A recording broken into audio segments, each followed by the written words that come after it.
Channel Pakistan Tehreek Insaf के अंदर जो अंदरूनी मामलात हैं, अंदरूनी इख्तलाफात हैं, वो दिन ब दिन बढ़ते जा रहे हैं। जो उनके आपस के खलफशार हैं वो इस नहज पर पहुंच गए। अब तो बात इमरान खान साहब की बहन तक पहुंच के उनके घर तक पहुंच गई है और गैर मामूली ऑर्डर जेल से जारी हुए हैं और वो बंदा भी पकड़ा गया है, बल्कि बड़ा ही वेल नोन वकील है पाकिस्तान तहरीक इंसाफ का, जो कि जाली खत पर इमरान खान के नाम पर जो है वो इमरान खान की तरफ से खत लेकर के टिकटें बेचता हुआ पकड़ा गया। पाकिस्तान तहरीक इंसाफ ने खुद पकड़ा है और ऑफिशियली पकड़ा है उसको। ये बहुत सी खबरें हैं, उन सबको एक से वन बाय वन करके हम डिस्कस करेंगे आज। तो सबसे पहले हम लतीफ़ खोसा को ले लेते हैं। लतीफ़ खोसा की जो है वो कोर कमेटी का इजलास हुआ पाकिस्तान तहरीक इंसाफ का। तो कल इजलास आज हुआ, लेकिन कल जो है ना इमरान खान साहब का केस लगा हुआ था इस्लामाबाद हाई कोर्ट में 190 मिलियन पाउंड का जमानत का केस है। पहले इनका केस जो है वो इनके वकला की वजह से जो है वो बड़ी ताख़ीर से लगते हैं। तो वो ज़मानत का केस था, लतीफ़ खोसा ने वहाँ पर पेश होना था। जज साहब chief justice Islamabad high court बार बार जो है वो समन कर रहे हैं, जो वकील साहब कहाँ हैं, वकील साहब कहाँ हैं। पता चला वकील साहब हैं ही नहीं। वकील साहब तो अडेला जेल गए हैं इमरान खान साहब से मिलने के लिए, क्योंकि वहाँ पर चकाचूंद है, मीडिया सारा वहाँ पर लगा हुआ है। उस मुलाकात के बाद प्रोजेक्शन मिलती है, तो खोसा साहब वहाँ पर थे और उस वक्त भी पाकिस्तान तहरीक इंसाफ के सोशल मीडिया ने बहुत ज़्यादा जो है बुरा भला कहा था लतीफ़ खोसा को।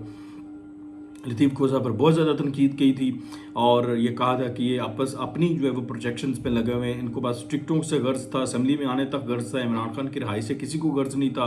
लतीफ़ खोसा को वहाँ पर होना चाहिए था। बहरहाल आज जब कोर कमेटी का इजलास हुआ तो लतीफ़ खोसा से पूछा गया कि भैया आप तो ज़मानत के केस में आपने पेश होना था इमरान खान के, और आप पेश नहीं हुए, आपकी वजह से वो जो पेशी अब 2 अप्रैल तक चली गई है, तो आपकी वजह से ये सब कुछ हुआ है, आप इसका जवाब दें। तो कोर कमेटी के इजलास में लतीफ़ खोसा को इतना अच्छा जवाब नहीं दे पाए। तो उन्होंने कहा जी मैं इमरान खान से इजाज़त लेने गया था, मैं पूछने गया था, डायरेक्शन लेने गया था केस से मुतल्लिक। तो कोर कमेटी में ये कहा गया दीगर अरकान की तरफ से कि ये जो आप जवाब दे रहे हैं आपके कद के मुताबिक नहीं है।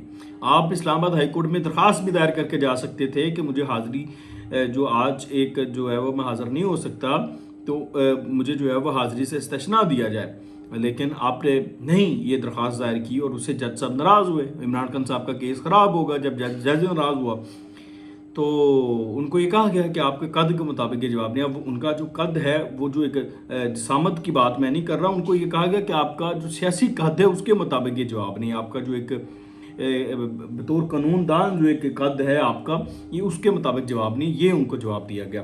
तो एक तो ये जो वो फटे आपस में।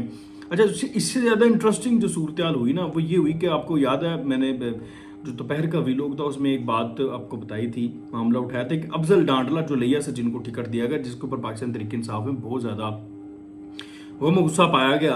पाकिस्तान तहरीक इंसाफ के जो वर्कर्स से, सोशल मीडिया के स्टॉलवर्ड से उन्होंने गालियाँ भी निकालनी और हर बंदे को उन्होंने जो हमाद अजहर से लेके सबको पकड़ के उन्होंने रोल दिया। उन्होंने कहा जी आपने ऐसे बंदे को टिकट दे दिया जो तहरीक एतमाद के दौरान ये कहता हुआ पाया गया था कि अगर इमरान खान मुझसे माफ़ी मांगेगा तो मैं वापस आऊँगा, तो आपने उसको टिकट दे दिया। तो पाकिस्तान तहरीक इंसाफ के लोगों ने ये कहना शुरू कर दिया कि नहीं नहीं वो तो इमरान खान ने कहा था, और फिर वो ख़त भी एक ले आए सामने कि इमरान खान साहब ने ख़त लिख के कहा था कि इसको टिकट दे दो, इसकी माफ़ी मैंने कबूल कर ली है।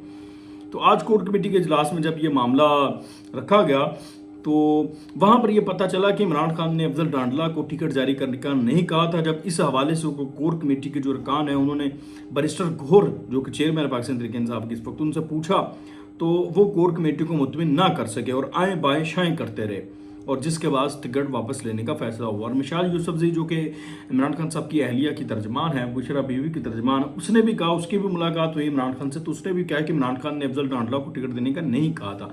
तो इसका मतलब है बैरिस्टर गौहर ने खुद से खत लिखा, प्रिटेंड तो यही किया गया, और पाकिस्तान तहरीक इंसाफ के जो वर्कर है, पाकिस्तान तहरीक इंसाफ का जो सोशल मीडिया है वो भी यही कह रहा है कि ये खत फिर खुद से खुद साख्ता खत हो गया ना, कि खुद आप खत लिख के जो है वो चले गए उधर, और जाली खात था, और वो जाली खात लिख के तो पाकिस्तान तहरीक इंसाफ के अपने ही लोग ये कह रहे हैं कि टिकटें बेची गई हैं।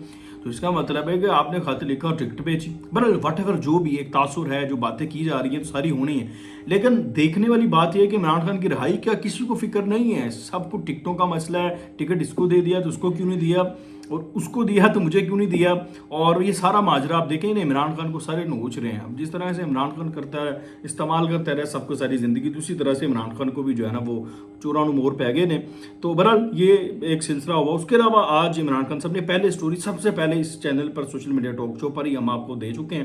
آپ پرویز سندھیلا صاحب کا ویلاگ سن چکے ہیں, سن سکتے ہیں بہت پہلے, 2 ہفتے پہلے تقریباً, کہ عمران خان علیمہ خان سے بہت ناراض ہے اور علیمہ خان کو پارٹی کے امور سے دور رہنے کا کہا. آج باضابطہ عمران خان نے پھر خط لکھا ہے کہ علیمہ خان کو پارٹی کے جو امور ہیں ان سے دور رکھا جائے, اور کور کمیٹی کے اجلاس میں عمران خان کا وہ خط پڑھ کر سنایا گیا اور بتایا گیا کہ علیمہ خان کو پارٹی کے امور سے دور رکھا جائے گا. یہ مداخلت کی شکایت حماد اظہر نے بھی لگائی تھی, اور بشرا بی بی کی طرف سے بھی کنسرنز ہیں کہ علیمہ خان پارٹی کے جو معاملات ہیں, پارٹی کے جو امور ہیں ان کو ڈسٹرب کرتی ہیں.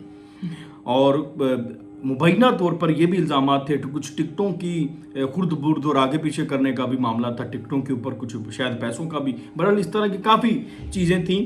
تو علیمہ خان کو بیسیکلی جو اس میں جو ہے نا وہ فیملی پولیٹکس ہوئی ہیں, یہ اس میں بشرا بی بی کا انفلوئنس جو ہے وہ کام کیا ہے, اور بشرا بی بی کا گروپ ہے حماد اظہر اور باقی کچھ لوگوں کا, تو وہ اس بشرا بی بی کی وجہ سے علیمہ خان کو جو ہے وہ سائڈ لائن کر دیا گیا. آپ اندازہ کریں کہ خون کتنا سفید ہوا. دیکھیں ہم ہمیشہ سنتے رہے کہ عمران خان کی بہنوں نے عمران خان کا گھر نہیں بچنے دیا, یہ خراب کرتی رہی ہیں, جمائمہ ہو گئی, ریحام خان ہو گئی, جس سے بھی اس نے شادی کی. لیکن اس دفعہ یہ ہوا کہ جو بشرا بی بی ہیں انہوں نے بہنوں کو جو ہے وہ سائڈ لائن کر دیا ہے. تو بٹ ٹیکنیکلی تو پھر ان کو ان کے لیول کی جو ہے وہ ٹکری ہے. بہرحال یہ فیملی میٹر ہے ان کا, لیکن یہ پولیٹیکل ہو گیا ہے تو اس لیے اس پہ بات کرنی پڑ رہی ہے. تو اس لیے میں نے کچھ جو چیزیں رپورٹ ہوئی ہیں تو وہ میں نے آپ کے سامنے رکھی, اور ایسا ہوا ہے آج باقاعدہ ہوا ہے کور کمیٹی کے اجلاس میں کہ علیمہ خان کو سائڈ لائن کر دیا گیا. تو آپ دیکھیں کہ جس پارٹی میں ان کے اپنے معاملات اس نہج پر پہنچ چکے ہیں, وہ جو ہے وہ کوئی ٹکٹوں پہ لڑ رہا ہے, کوئی پیسوں پہ لڑ رہا ہے, کوئی خط پہ لڑ رہا ہے, تو وہ انہوں نے جو ہے وہ جو گورنمنٹ ہے ان کو کیا ٹف ٹائم دینا ہے. ٹھیک ہے, تو شاید یہی انجام ہونا تھا. تو دیگر بھی کچھ خبریں ہیں ان کو بھی ڈسکس کر لیتے ہیں. اب علی مین گنڈا پور جو ہیں وہ وزارت اعلیٰ چلا رہے ہیں. شروع میں انہوں نے کافی دھمکیاں شمکیاں دیں, اور دھمکیاں شمکیاں دینے کے علاوہ انہوں نے وزیر اعظم کا بھی استقبال نہیں کیا, تو ان سے ان کی وزیر اعظم اور صدر کی تقریب حلبرداری میں بھی نہیں آئے تھے. تو بڑا سخت جیسچر دیا تھا علی مین گنڈا پور نے. اس کے بعد آہستہ آہستہ ان کا رویہ محتاط ہونے لگ گیا. انہیں پتہ چلا کہ نہیں, ایسے امور نہیں چلتے گورنمنٹس کا. جب آپ گورنمنٹ میں آتے ہیں تو آپ کو پھر, کیونکہ صوبہ جو ہوتا ہے وہ وفاق کی اکائی ہوتا ہے, تو اس کو اسی کے تحت جو ہے وہ کام کرنا پڑتا ہے اور کام کرنا چاہیے بھی. تو علی مین گنڈا پور شہباز شریف سے ملے, اور پھر اس کے علاوہ محسن نقوی سے وہ انہوں نے کل جو ہے وہ ان کا بڑا پرتپاک استقبال کیا. ان سے جو ہے وہ جپی شپی بھی ڈالی, تو اس کے اوپر بھی کافی ان کو گالیاں پاکستان تحریک انصاف کے لوگوں کی طرف سے پڑی تھی. تو آج اس تمام سینیریو کے بعد اسد کیسر جو کہ اپنے بھائی کو اسپیکر بنوانا چاہتے تھے لیکن وہ نہیں بن پائے, ڈیفینیٹلی علی مین گنڈا پور نے نہیں بننے دیا ہوگا, تو انہوں نے آج علی مین گنڈا پور کو کہا کہ وہ وفاق سے تعاون ختم کر دیں, تعاون ہی نہ کریں. اب مجھے بتائیں یہ کتنا بڑا, آپ بغاوت کی بات کریں نا, پھر تو آپ کہہ رہے ہیں ایک صوبہ وفاق سے جو ہے وہ بغاوت کر دے, تو بغاوت کر دے تو پھر اس کے بعد تو وفاق کا تو پھر رستہ کھل جائے گا, وہ گورنر راج لگا دیں گے آپ کے پاس. آپ کیا کر لیں گے پھر؟ اس کا مطلب لڑوانا چاہتے ہیں اور صوبے کی جو ہے وہ جنگ کروانا چاہتے ہیں وفاق سے. تو ایسے تو نہیں ہوتا. لیکن اگر آپ اسد کیسر کو دیکھیں تو یہ جو اس وقت بغاوتی مشورے دے رہے ہیں علی مین گنڈا پور کو, خود یہ اتنے بہادر ہیں. عمران خان نے خود یہ بات بتائی ہے, اپنے انٹرویوز میں بتائی ہے, اور یہ ہوا بھی تھا. اسی طرح سے رپورٹ بھی ہو اس وقت تحریک اعتماد کے دوران ایک ایک چیز لمحہ بہ لمحہ میں جو ہے وہ مانیٹرنگ روم میں بیٹھے تھے ہم, نیوز رومز میں, تو ہم مانیٹر کر رہے تھے. اسد کیسر کو عمران خان نے کہا کہ آپ جو ہے وہ تحریک اعتماد کے دوران جو ہے نا وہ اجلاس چیئر کریں گے اور وہ تحریک کو ریجیکٹ کر دیں گے. تو اسد کیسر ڈر گیا. اس نے عمران خان کو ڈرا ہوا گیا عمران خان کے پاس, اور اس کو کہا کہ وہ تو کہتے ہیں آرٹیکل 6 لگا دیں گے, غداری کے مقدمے میں اندر کر دیں گے, پھانسی بھی لٹکا دیں گے. وہ بڑا ڈرا ہوا سہما ہوا عمران خان خود رپورٹ کرتا رہا ہے یہ چیزیں ساری.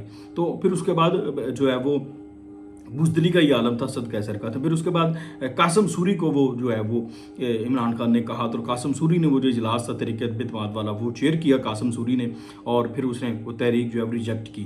تو آپ خود آپ کی طبیعت جو ہے وہ اتنی بزدلانہ ہے, اور وہ آپ دوسرے بندے کو کہہ رہے کہ آپ بغاوت کر دو وفاق سے, اور ایک صوبے کو آپ وفاق سے لڑوانا چاہتے ہو جو کہ صوبہ وفاق کی اکائی ہے. بہرحال یہ ان کا ہے سلسلہ. اور دوسری طرف یہ جو ہے وکلا تحریک چلانے کی بات کریں, نعیم پنجوتا نے کہا جی ہم وکلا تحریک چلانے لگے ہیں اور سوموار سے جو ہے ہم یہ سلسلہ شروع کریں گے.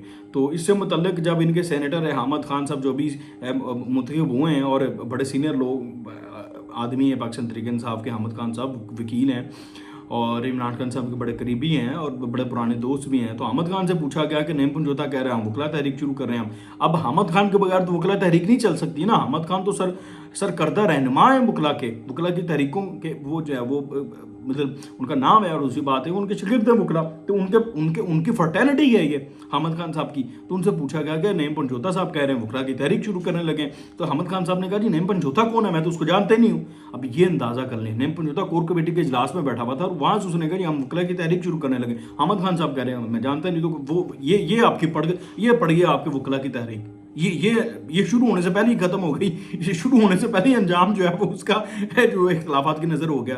तो ये इस वक्त जो है वो सिलसिला है जो पाकिस्तान तहरीक इंसाफ के अंदर इख्तलाफात का चल रहा है। इनकी एक बात दूसरे बंदे की बात से मिलती ही नहीं है, तो इन बाकी जो मामला हैं उनको कैसे लेके चलना है। और आखिर में आपको ये खबर देनी है कि मियां नवाज शरीफ साहब जो है ना मोहसिन नकवी साहब की अपॉइंटमेंट से खुश नहीं है। उनको ये लगता है कि मोहसिन नकवी साहब चूँकि वजारत दाखिला जो होती है ना बहुत बड़ा जो ऑपरेशनल आपके मामला हैं, बाकी बहुत से मामला में वजारत दाखिला का बड़ा किरदार होता है। तो नवाज शरीफ साहब को ये लगता है कि मोहसिन नकवी साहब के जो फैसले होंगे वो शहबाज शरीफ साहब को इत्मीनान में लिए बगैर होंगे और उनका जो फिर बैकीज है बाद में जो लाइबिलिटीज़ हैं वो तो सारी नून लीग को उठानी पड़ेंगी, वो हमारे ऊपर पड़ेंगी, हमारी गवर्नमेंट के ऊपर पड़ेंगी। तो मोहसिन नकवी साहब तो साइड पे हो जाएंगे, तो उनको इत्मीनान में नहीं ले लिया जाएगा शहबाज शरीफ साहब को। बेसिकली उनका एक कंसर्न है। तो फिर आपने देखा दो चीज़ें बड़ी इंपॉर्टेंट हुई आज। एक तो शहबाज शरीफ साहब ने, ये शहबाज शरीफ साहब की तबीयत नहीं है जो उन्होंने किए हैं दो फैसले आज। एक तो उन्होंने एग्जैक्ट कंट्रोल लिस्ट ECL की जो कमेटी होती है ना कबीना की, उसकी सरबराही वैसे तो अमूमन जो है वज़ीर दाखिला के पास होती है।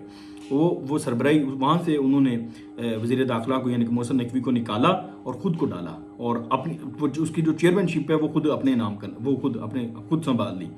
ये बहुत गैर मामूली पेशरफ्त हुई। उसके अलावा उन्होंने मुश्तरका मफादात कौंसल से वज़ीर ख़जाना को निकाल दिया और इसहाक़ को डाल दिया। तो ये भी एक बहुत गैर मामूली पेशरफ्त है। तो ये मुझे लगता है कि शहबाज शरीफ साहब की तबीयत ये ऐसे बोल्ड फैसले करने वाली है नहीं। ये मुझे लगता है कि नवाज शरीफ साहब उनसे फैसले करवा रहे हैं और करवाए हैं दोनों फैसले। और तीसरा फैसला जो है वो जो नवाज शरीफ साहब ने जो मुझे लगता है करवाया है, सेक्रेटरी दाखिला जो है ना वो मोहसिन नकवी साहब कहते थे उनका बंदा है, वो गालिबन डॉक्टर उस्मान जो कि इस वक्त IG पंजाब है वो उनको लगवाना चाहते थे, लेकिन शहबाज शरीफ साहब नहीं चाहते थे। तो अब शहबाज शरीफ साहब का ही फैसला हुआ है, वो कैप्टन रिटायर्ड खुर्रम आगा जो है वो सेक्रेटरी दाखिला अपॉइंट हो गए हैं, उनका नोटिफिकेशन हो गया। तो IG भी बदल गए।